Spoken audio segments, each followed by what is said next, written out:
nessa lista de produtos que recebem uma subvenção para que continue sendo conservado. Embora a grande luta das quebradeiras do Babaçu não tenha tido uma vitória. Elas lutam pelo Babaçu livre, ou seja, pelo direito de buscar o Babaçu onde estiverem, mesmo que ele esteja em propriedades privadas. O que representa um avanço muito grande, é politicamente muito importante essa bandeira das quebradeiras do Babaçu. Mas, como eu dizia, há outros produtos também. O açaí da Amazônia está incluído, e bem outros, do Cerrado, se não me falha a memória, o Baru, o piqui está incluído também. Enfim, são vários produtos que nesse momento o governo está subvencionando. E nós chamamos de sociodiversidade porque eles expressam a riqueza da nossa biodiversidade, mas ao mesmo tempo chamam a nossa atenção para dizer que a biodiversidade só existe porque existem populações com identidades próprias, como eu exemplificava com as quebradeiras, os extrativistas, que preservam essa riqueza que é a nossa biodiversidade. Ainda nesse assunto de agricultura familiar, como a gente já estava falando, segundo o IBGE, a força do trabalho nesse tipo de agricultura são mais de 12 milhões de trabalhadores. E um terço desse total, ou seja, mais de 4 milhões, ele é realmente formado por mulheres. Esses números, conforme a senhora estava falando antes, eles conferem então, né? Pelo menos um terço desses trabalhadores são mulheres. Sim, confere, mas há uma situação que nós não podemos deixar de falar sobre ela, que é esse lugar subordinado da agricultura familiar. Eu mencionava alguns programas que são muito importantes, são monitorados pelo Conselho, mas nós não podemos perder de vista que os estabelecimentos da agricultura familiar representam 1/4 dos estabelecimentos no país, mas eles ocupam muito menos terra do que a chamada agricultura patronal, o agronegócio. Nós temos no Brasil 2 modelos de agricultura que se contrapõem, porque, de um lado, expandem-se cada vez mais as monoculturas. Se nós tomarmos um exemplo como da soja, a soja cresceu de 11 milhões de hectares para 21 milhões de hectares nos últimos tempos. Também a cana-de-açúcar pulou de 4 milhões para 8 milhões. E nós não vemos essa mesma mudança em relação aos nossos alimentos básicos. Houve uma redução de área de produção do feijão, por exemplo, que é um alimento essencial. E nós temos, nos últimos tempos no Brasil, um risco, e isso é um risco para a nossa soberania alimentar, de não termos assegurado esses alimentos que fazem parte da nossa dieta alimentar e que, por terem um papel decisivo no abastecimento interno, porque esta mesma agricultura familiar e agroextrativista, que detém pouca terra, participa de cerca de 70% do abastecimento dos nossos alimentos no Brasil. Se tomarmos como exemplo o feijão, o arroz, o leite, vários deles, é essa agricultura que se responsabiliza por essa produção. Então, como eu dizia, e ao mesmo tempo tem pouca terra, mas nós estamos vivendo um fenômeno que é o seguinte: houve uma redução da produção do feijão, porque, lamentavelmente, houve uma redução do consumo do feijão. Há uns anos atrás, até a década de 70, havia no Brasil, cada habitante consumia o equivalente a 27 quilos de feijão por ano. Essa que é a estatística. Foi reduzido para 18 quilos ano.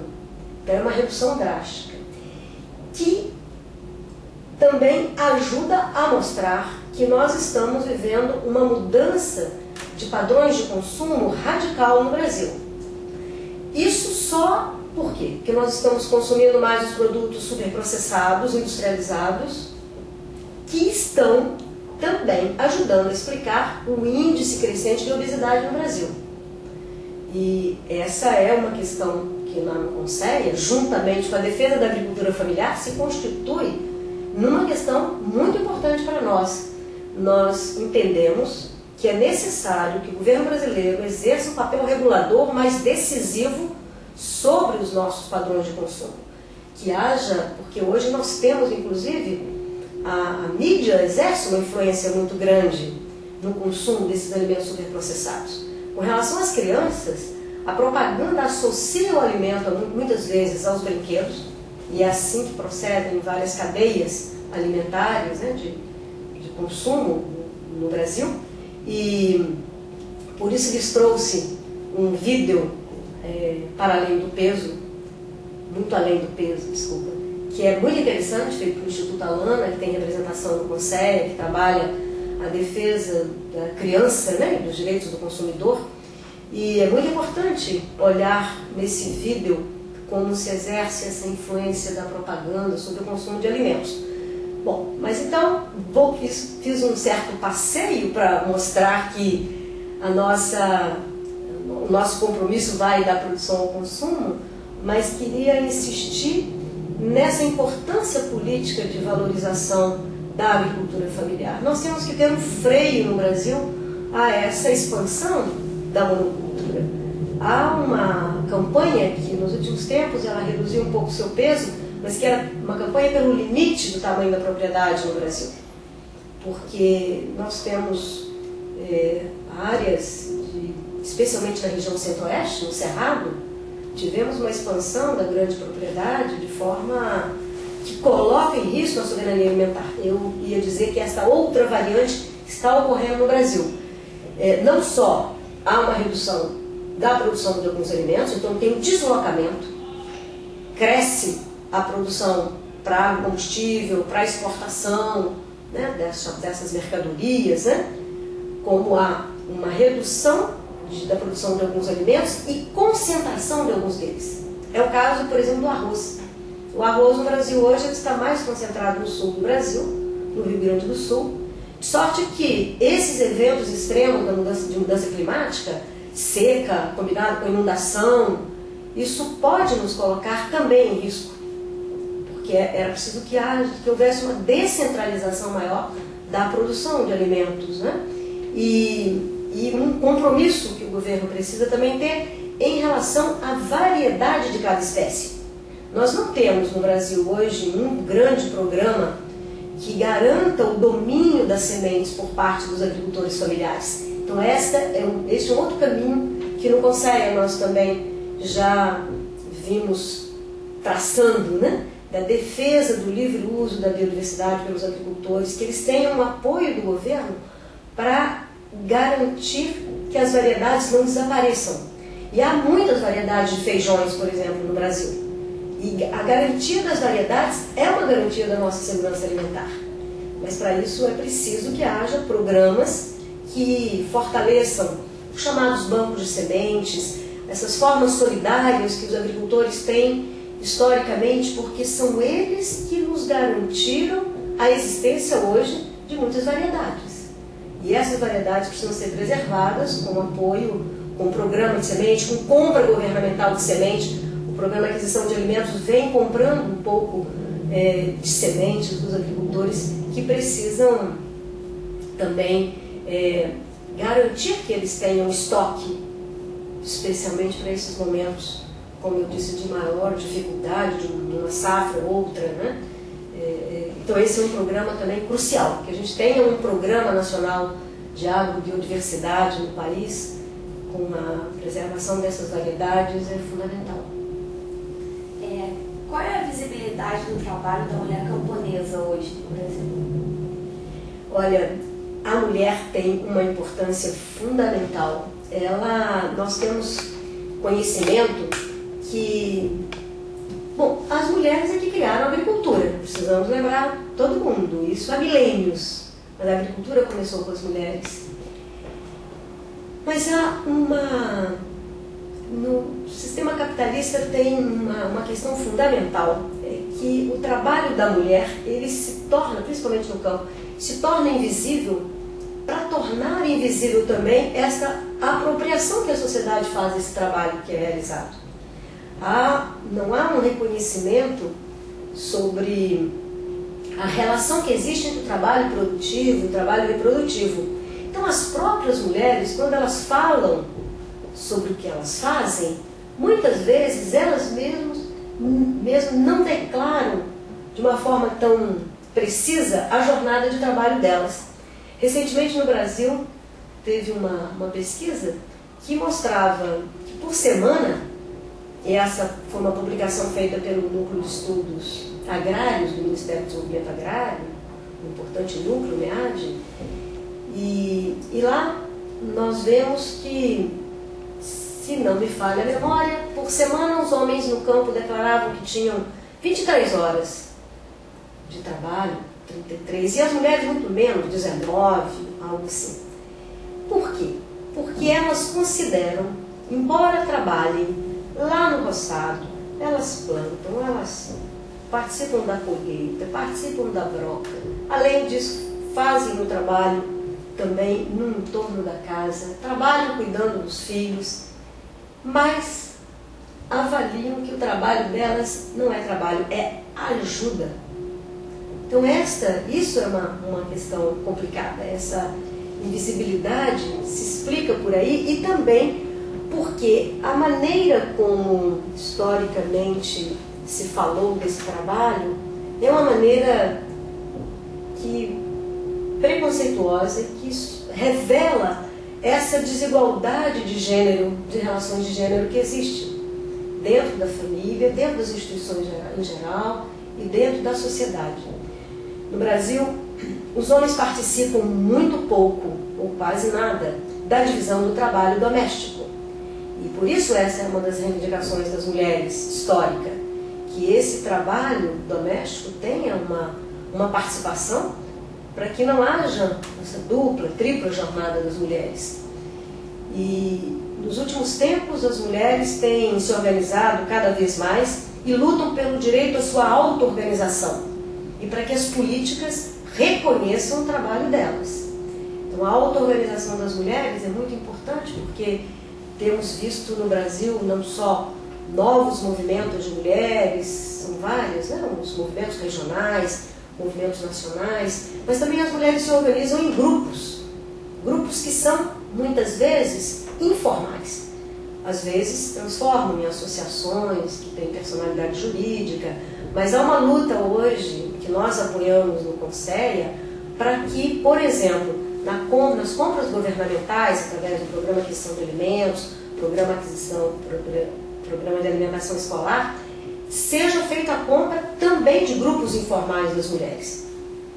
Que isso permite um reconhecimento a mais do trabalho delas e uma expectativa que também esses grupos informais possam progressivamente transformar-se em associações, mas essa é uma forma de valorizar o trabalho delas.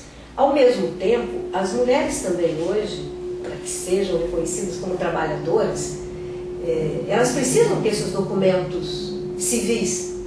Muitas mulheres, há um tempo atrás, não tinham documentos e por isso não são cidadãs, não têm condições de acessar as políticas.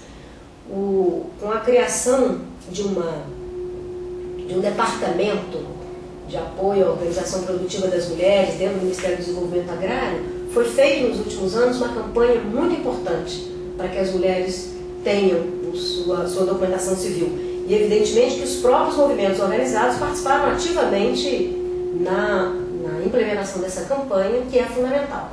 Mas mesmo tendo os documentos civis, ainda há, muitas vezes, algumas exigências de documento que limitam essa participação das mulheres, o seu reconhecimento como trabalhadores. É o exemplo da Declaração de Aptidão ao PRONAF, que é o Programa Nacional de Apoio à Agricultura Familiar. Então, essa Declaração de Aptidão, que é muito conhecida como DAP, ela é garantida à família. E as mulheres, nesse momento, estão batalhando, as mulheres agricultoras, para que este documento seja para a mulher, ou seja, que ele seja concedido de acordo com o CPF. Por quê? Porque dentro da família, enfim, tem muitas destinações. O Babassu, nesse momento, faz as relações. As mulheres muitas vezes não têm o controle sobre o resultado daquilo que é produzido por elas próprias. E elas também se no caso, como o acesso por família, se houver, e como a tendência é considerar na família o homem como o chefe de família, e ela numa situação subordinada, se há uma dívida da família, ela fica impossibilitada de acessar um crédito, outra política. E o reconhecimento que ela, além de ser parte daquela família, tem direito, como uma cidadã, a acessar a política, esses instrumentos precisam favorecer. Portanto, uma declaração de aptidão que seja dada, como agricultura, que seja dada a partir do CPF, garante muito mais essa possibilidade. Mas quero realçar que a luta das mulheres camponesas hoje no Brasil é extremamente importante e há não só mobilizações que estão fazendo história, como a Marcha das Margaridas, ou recentemente o Encontro Nacional das Mulheres Camponesas, o MMC, ou movimentos regionais muito expressivos, como o movimento das quebradeiras de coco, e centenas e centenas de associações e grupos de mulheres pelo Brasil que lutam cada vez mais pelos seus direitos, e nós buscamos apoiar cada vez mais. E o problema dos agrotóxicos aqui no Brasil? Como a senhora vê a contradição de um país sair da fome e entrar no consumo de alimentos envenenados? É uma fortíssima contradição. O fato no Brasil tem crescentemente diminuído a manifestação da fome e da insegurança alimentar, mas da desnutrição, mas nós estamos vivendo um período muito difícil. Ao mesmo tempo, a mobilização de vários setores da sociedade tem sido importante. Nesse momento nós temos uma campanha no Brasil contra os agrotóxicos pela vida, e há a Associação Brasileira, Abraço de Saúde Coletiva, tem feito um trabalho muito importante, divulgando vários dossiês para mostrar o impacto dos agrotóxicos sobre a saúde, mas também sobre o meio ambiente.